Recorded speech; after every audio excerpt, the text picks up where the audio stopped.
H1b, H1b, H1b. Every year, tens of thousands of people are frustrated with the H1b visa.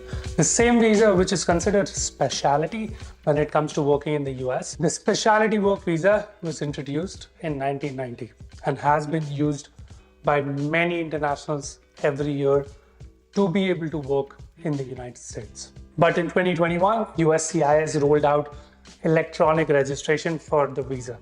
All the law firms which used to spend days over days getting all the documents ready, putting a package together, now they could do all that work online and they just need to submit basic information for the lottery process.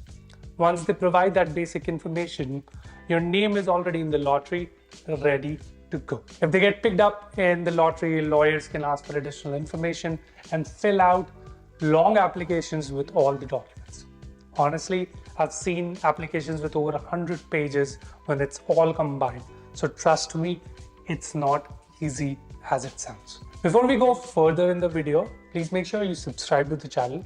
I make a lot of content, helpful content for the international students, and subscribing to the channel helps me keep pushing out great content for you guys. But we talk a lot about technicality. So let me explain to you how, as a new international student, it will affect you. Here is a quick highlight. When you first move to the US, you are on your F1 visa. When you're doing your internship or even getting your first job, you're still on your F1 visa. You cannot escape it. Your internship falls under something called CPT, which stands for Curricular Practical Training. You'll get approval for CPT from your university. When you're looking for a job, you'll start first with applying for your EAD card or optional practical training, OPT. OPT is an American given right to international students where you can work in the US for 1 whole year. Now, once you start your job, your company can apply for the H1b lottery. This happens in March. So let's try to make sense of all this timeline. Let's say you graduate in May and start a job in August. The company has a few months to get your details and apply. But if you graduate in December, your company has 2 to 3 months so that they can put your name in the lottery. Sometimes the companies put students' name even before they actually get hired full time, and they'll get all of your details and they'll put name in the lottery system. It's as easy as that now after 2021. Lottery is tricky. As the word suggests, it's a gamble. There are only 85,000 spots, which also includes 20,000 spots for people who graduated from US University.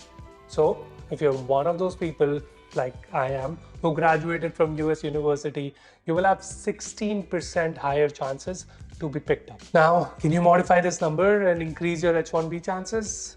And trust me, I get this question all the time, like a lot of times. And my answer is always stays no. It's a lottery and it's a big pool. Doesn't make sense. How does it make sense? How can you rig the lottery?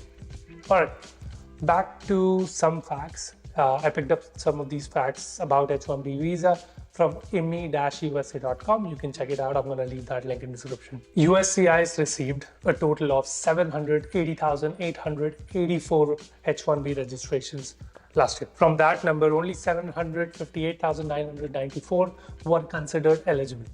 The pool of registrations that were not considered eligible were either duplicate registrations, it did not complete the payment, or were not valid for other reasons. The number of H1B applicants with only one H1B registrations was just around 350,000. The number of H1B applicants with multiple H1B registrations were around 408,000. Now, that means some companies have applied twice for the same employee. Out of the total pool of H1B registration, USCIS chose around 110,000 to fulfill H1B cap of 85. They do select an additional of 25,000 of people to account for denials, non-filings, and other factors. USCIS always needs to fill up the seats. So they always select additional folks no matter what.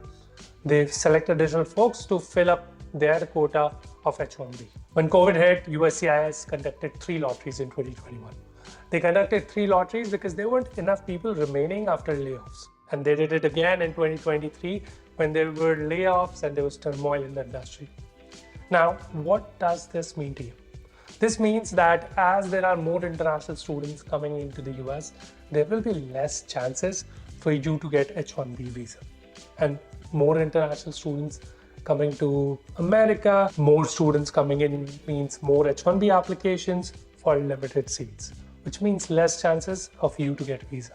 It's a simple maths thing, right? When there's only 85,000 visas available, there's only so many seats or so many H1b visas they can give out every year.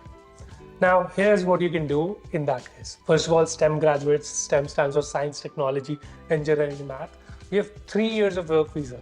During these 3 years, you have 3 chances of lottery. I wouldn't lose hope just yet. 3 chances are a good amount. If you don't get your H1b visa in the 3 attempts, the way to get additional attempts is by going through something called Day 1 CPT. There are few universities which allow in the US which allows Day 1 CPT. It allows you to stay in the country and work in the company which you're working at while getting a master's degree like an MBA. Second option is Canada, London, India, or the European office your company might have. If you're in the tech field, or sometimes not even in the tech field, but you're watching for a firm which has multiple offices all across the world, you can talk to the company and see if they would transfer you to another office. I have friends who have moved to the EU and India as well, but they have moved there with comparable salaries. The salaries don't remain the same. Non-STEM graduates, you get 1 attempt of H1b visa. If you don't get it, there are some options as above, but they get really fast-tracked. 1 year is a short time. Now, coming back to STEM or non-STEM grads, you can work with an institution which offered something called low-cap H1b visa, which means you're working for a university, you'll get H1b right away. You won't have to go through the H1b process. The good thing is that you get an H1b visa. The bad part is that you cannot work for a regular company, which doesn't go through the no-cap procedure. The one other option a few people are considering right now is the EB1A route or the O1 visa route. Both of these routes are for people with extraordinary capabilities, people who are able to show that they're doing really well in the field, and US should give them better visa to be able to procure green card faster. In the description below, I'm going to share some links which might be useful for you if you're looking for the EB1 route or O1 route and anything I've talked in this video. So the big question is it still worth it to do your master's in the United States? I would say if your long-term goal is not to stay in the US, yes, getting a master's will help you a lot in your career. US education is amazing, and that's what attracts hundreds of thousands of students every single year. The education is considered to be top-notch even if you go back to your home country.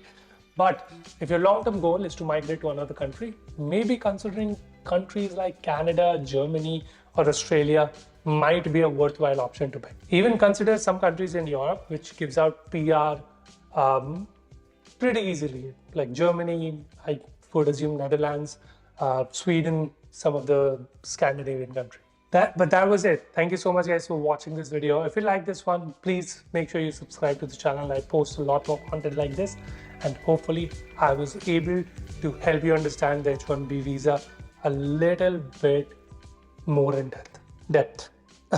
Thank you so much, and until then, I'll see you in the next one. Take care, everyone.